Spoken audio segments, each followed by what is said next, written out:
Hi guys and welcome. So today I'm going to practice with you some core compression work in shoulder stand or plow pose and forward fold.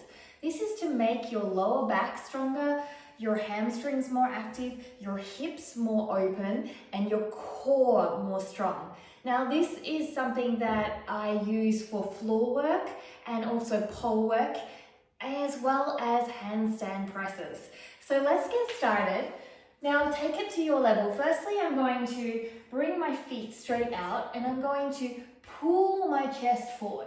As I pull my chest forward, I'm going to lengthen my spine. So my aim is not for my chest to go down. My aim is for my belly to go down, then my ribs, and then my chest. And I'm just going to hold here for a moment. And I'm going to keep pulling through my lats to lengthen my spine. Breathing in and out here. And as I do that, I like to also point my toes, push my kneecaps down and work at lifting my heels off as I lengthen. And then I like to flex my feet and push my kneecaps down. I might even lift my heels off or not, or attempt to, as I lengthen.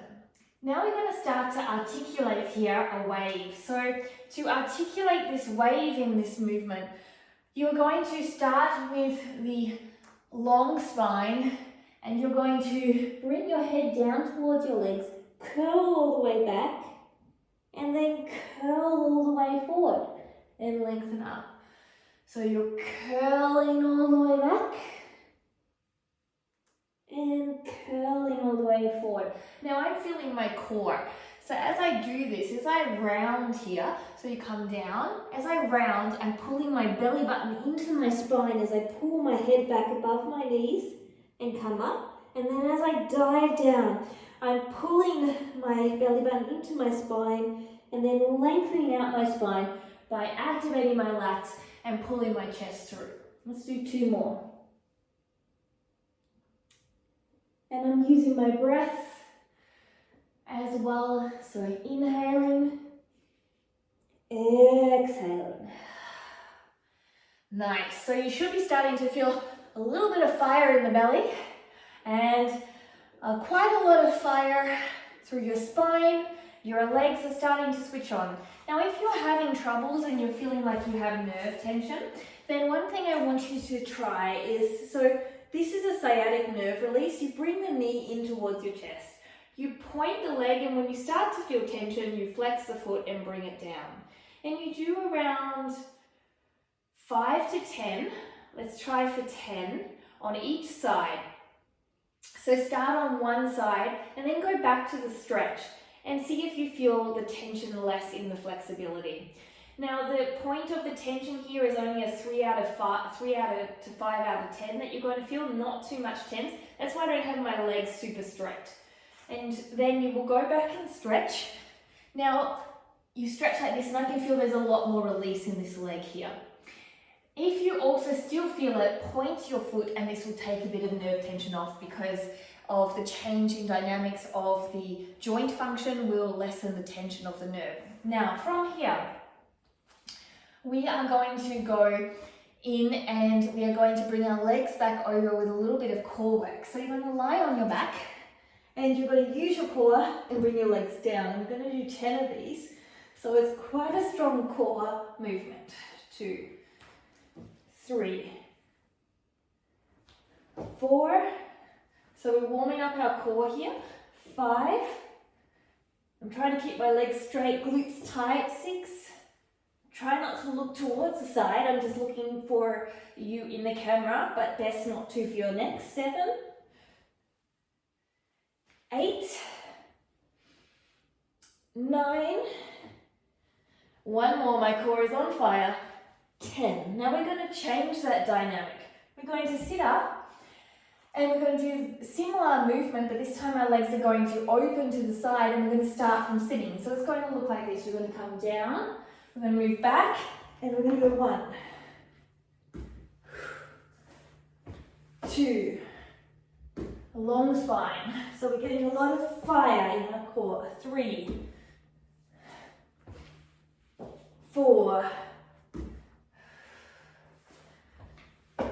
5. So you can keep nice and low here and just really bring your legs down. 6. You don't have to necessarily bring your legs up and over. 7. That's just a little bit extra core work. So 8, 9. Beware, if you slap your feet too hard, it hurts. 10. All right. So now that we've started to warm up our spine, we're going to go a little bit deeper into the spine and head in towards plow pose. So you're going to bring your legs up and lift up. Now support yourself here in shoulder stand to see if that feels comfortable. If you have more strength, you can use your handstand here. From here, we're going to take our legs over.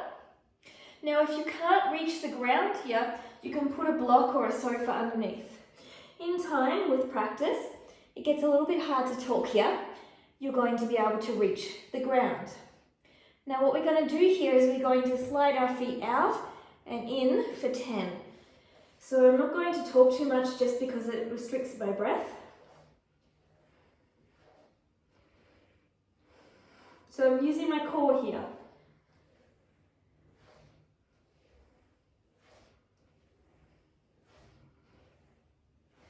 So just so you can see, when I do this movement, I'm going to come up and over, just trying to get enough room for you, and then what I'm doing is sliding it out and in, out and in, out, in. So I'm not on my neck, I'm on my shoulders. So once you've done 10, you're going to slide your feet out and you're going to start to bring your knees down towards the ground here. And you're going to breathe. So your knees may or may touch like this, or they may be sitting up here in ear pressure pose. This is up to you. As I go deeper, it's a little hard for me to speak, so we're just going to sit here for a moment. Nice deep breaths.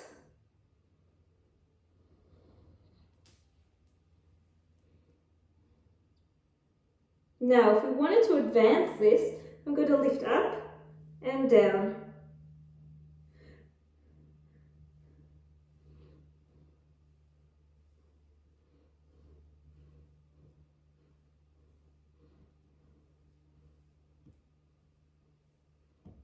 And slowly, vertebrae by vertebrae, rolling down.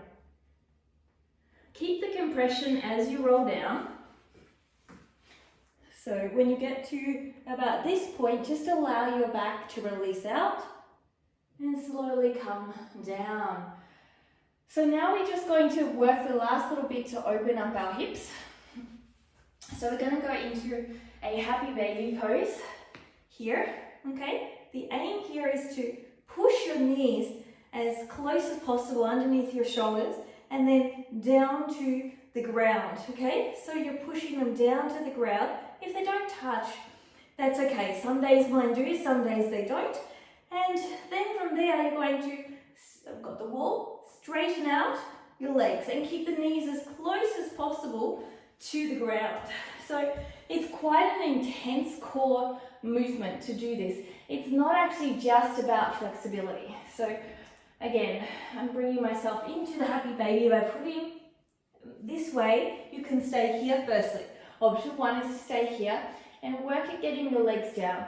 If you have a little bit more space, bring it behind your shoulders as much as possible to get the knees towards the ground. And then from there, keeping open, you'll feel an opening down through here, down the lower back, and push your chest in and up and through. And then from there, you are just opening your legs and lengthening and keeping the compression down with your knees towards the ground. So it's quite a deep pose. You've got to turn your quadriceps on, you've got to turn your core on, you've got to turn your glutes on, and slowly release, rolling your spine out. So this is a great combination to build core compression. So if you have a look at that pose, if you were thinking about core compression, when I come here to do a press into handstand, this is the same, I've got to press my legs up here, same type of compression to press my legs up, right, into the handstand. And then to come down, I'm bringing my legs over my shoulders and the same type of compression to come down and all the way down. So you can see how this can link in to handstands. It can also link into opening up into your straddle, into your leg lifts, so many things. So I hope you enjoyed, and I will see you next time. Thanks for joining me. Namaste.